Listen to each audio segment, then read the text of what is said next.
नमस्कार आणि महत्त्वाची बातमी समोर येते आहे। तिवसा बस स्थानकासमोर भरधाव दुचाकीच्या धडकेने एका इसमाचा मृत्यू झाल्याची माहिती कळते आहे। दुपारी 2:30 वाजताच्या सुमारास तिवसा बस स्थानकासमोर अमरावती नागपूर महामार्गाने नागपूरकडे जाणाऱ्या दिशेने भरधाव वेगाने जाणाऱ्या केटीएम बाईकने तिवसा बस स्थानक समोरील रस्त्यावरून पायदळ जाणाऱ्या एका इसमाला जबर धडक दिली असता त्या इसम गंभीरपणे जखमी झाले असता त्याला त्या अवस्थेत काही नागरिकांनी रुग्णवाहिकेने उपचाराकरिता उपजिल्हा सामान्य रुग्णालय येथे दाखल करण्यात आले, परंतु उपचार करण्याआधी व डॉक्टरांनी सांगितले की इसमराचा मृत्यू झालाय।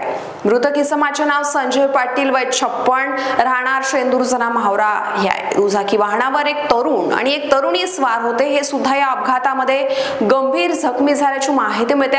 त्यांना उपचाराकरिता जिल्हा सामान्य शासकीय रुग्णालयात अमरावती येथे दाखल करण्यात आले आहे। घटनास्थळी बसस्थानक परिसरातील लोकांची मोठ्या प्रमाणात गर्दीही पाहायला मिळाली।